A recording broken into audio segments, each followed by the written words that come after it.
Parliament ఎన్నికల సమయంలో కీలక పరిణామం చోటు చేసుకుంది. అవినీతి ఆరోపణలతో జైలుకు వెళ్లిన మాజీ అధ్యక్షుడు యమీన్ ను విడుదల చేస్తూ స్థానిక హైకోర్టు ఆదేశాలు జారీ చేసింది. ఈ కేసు విచారణలో లోపాలు ఉన్నాయంటూ జైలు శిక్షను పక్కన పెట్టి పునః విచారణ చేయాలని ఆదేశాలు జారీ చేయడం ఇప్పుడు మాల్దీవ్స్ లో సంచలనంగా మారింది.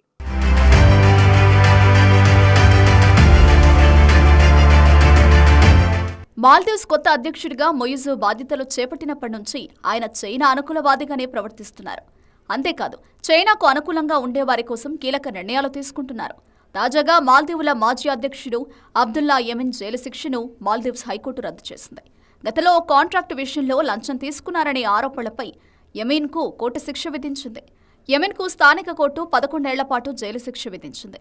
దీంతో ఆయన జైలుకు వెళ్లారు. కానీ తన స్నేహితుడైన మొయిజు అధ్యక్షుడయ్యాక జైలు నుంచి గృహ నిర్బంధానికి మారారు. అయితే తాజాగా ఈ కేసు విచారణలో లోపాలు ఉన్నాయంటూ హైకోర్టు ఈ శిక్షను పక్కన పెట్టింది. అంతేకాక క్రిమినల్ విచారణను పునఃప్రారంభించాలంటూ ట్రయల్ కోర్టును ఆదేశించడంతో యమీన్ విడుదలయ్యారు. యమీన్ అధ్యక్షుడిగా బాధ్యతలు చేపట్టిన సమయంలో టూరిజం డెవలప్మెంట్ కోసం ఒక చిన్న దీవెని లేజుకు ఇచ్చేందుకు ఓ ప్రైవేట్ సంస్థ నుంచి లంచం తీసుకున్నట్లు ఆరోపణలొచ్చాయి. దీనిపై విచారణ చేపట్టిన కోర్టు యమీన్ లంచం తీసుకున్నట్టు గుర్తించి 11 ఏళ్ల పాటు జైలు శిక్ష విధించింది. యమీన్కు చైనా అనుకూలవాదిగా, భారత వ్యతిరేక విధానాలు అవలంబించిన వ్యక్తిగా గుర్తింపుంది. 2013 నుంచి 18 మధ్య అధ్యక్షుడిగా ఉన్న సమయంలో యమీన్పై అవినీతి, మనీ లాండరింగ్కు పాల్పడ్డారని ఆరోపణలున్నాయి. అయితే తాజాగా అధ్యక్ష బాధ్యతలు చేపట్టిన మొయిజు సైతం చైనాకు అనుకూలంగానే వ్యవహరిస్తున్నారు. తాజాగా ఆయన జైలు శిక్షను గృహ నిర్బంధంగా మార్చారు. అంతేకాక పార్లమెంట్ ఎన్నికలు జరుగుతున్న వేళ జైలు శిక్షను పక్కన పెట్టి విడుదల చేయడం ఇప్పుడు హాట్ టాపిక్ గా మారింది. గురూజీ రామ్ నారాయణ్ జీ ప్రపంచ ప్రఖ్యాత జ్యోతిష్యులు ఇప్పుడు మన హైదరాబాద్ లో ఎటువంటి సమస్యలకైనా తక్షణ పరిష్కారం చేయబడును. సంప్రదించండి 96651137 9000004357.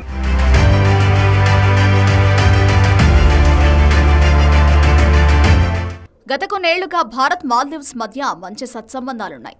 అయితే 2013లో యమీన్ బాధ్యతలు చేపట్టిన తర్వాత ఈ రెండు దేశాల మధ్య ఉన్న ద్వైపాక్షిక సంబంధాలు దెబ్బతిన్నాయి. భారత్తో ఉన్న స్నేహపూర్వక వాతావరణాన్ని పూర్తిగా దెబ్బతీసేలా వ్యవహరించారు. చైనా నుంచి భారీగా రుణాలు తీసుకున్నారు. మాల్దీవుల తీర ప్రాంత రక్షణ కోసం భారత్ అందజేసిన 2 హెలికాప్టర్లను వెనక్కి ఇచ్చేశారు. మాల్దీవ్స్ ఎయిర్పోర్టు ఆధునికీకరణ కాంట్రాక్టు దక్కించుకున్న భారత కంపెనీని తప్పించి చైనా సంస్థకు కట్టబెట్టారు.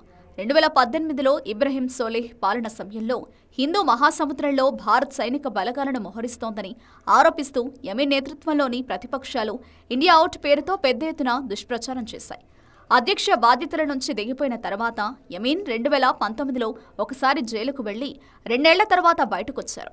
ఇక 2022లో యమీన్ చేసిన అవినీతికి ఆధారాలుండడంతో కోర్టు శిక్ష విధించడంతో మరోసారి జైలుకు వెళ్లారు. కానీ తాజాగా హైకోర్టు విచారణలో లోపాలు ఉన్నాయంటూ యమీన్ను విడుదల చేసి కేసును పునఃప్రారంభించాలని ఆదేశాలు జారీ చేసింది. యమీన్కు స్నేహితుడైన మొయిజు సైతం భారత్ వ్యతిరేక విధానాలని అవలంబిస్తున్నారు. భారత్తో ఉన్న ద్వైపాక్షిక సంబంధాలు దెబ్బతినేలా వ్యవహరిస్తున్నారు. చైనా స్నేహం కోసం వెంపర్లాడుతూ భారత్ సైన్యాన్ని మే 10లోపు తమ దేశం వదిలి వెళ్లిపోవాలని ఆదేశాలు జారీ చేశారు. ఇప్పటికే 2 బ్యాచ్ల సైనికులను భారత్ ఉపసంహరించుకుంది.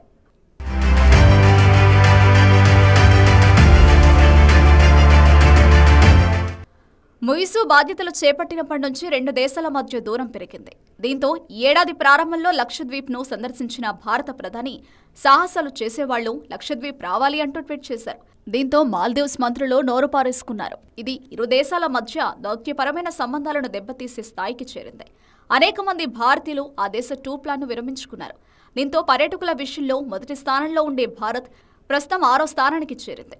భారత్ నుంచి పర్యాటక రంగానికి గట్టి షాక్ తగలడంతో అక్కడి పర్యాటక సంస్థలు భారతీయులను ఆకర్షించేందుకు సిద్ధమైంది. ఈ క్రమంలోనే భారత్లోని ప్రముఖ నగరాల్లో ప్రత్యేక కార్యక్రమాలు నిర్వహించనున్నట్లు ప్రకటించాయి.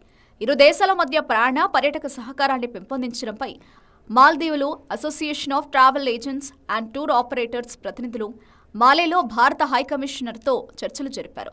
భారత్ నుంచి పర్యాటకులు లేకపోవడంతో ఇప్పుడు అక్కడ గడ్డు పరిస్థితి నెలకొంది. అంతేకాదు, అక్కడ ఆర్థిక సంక్షోభం నెలకొంది. ఇదే సమయంలో భారత్కు మాల్దీవ్స్ దాదాపు $400 మిలియన్ బకాయి పడింది. దీంతో ఆ బకాయిలను ఎగ్గొట్టేలా మొయిజు వ్యూహాలు రచించినట్టు తెలుస్తోంది. భారత్తో సన్నిహితంగా ఉంటూ బకాయిలు ఎగ్గొట్టాలని భావిస్తున్నట్టు తెలుస్తోంది. భారత్కు చెల్లించాల్సిన $400 మిలియన్ రుణం చెల్లించే విషయంలో ఉపశమనాన్ని కలిగించుకోవాలని కోరుతున్నారు.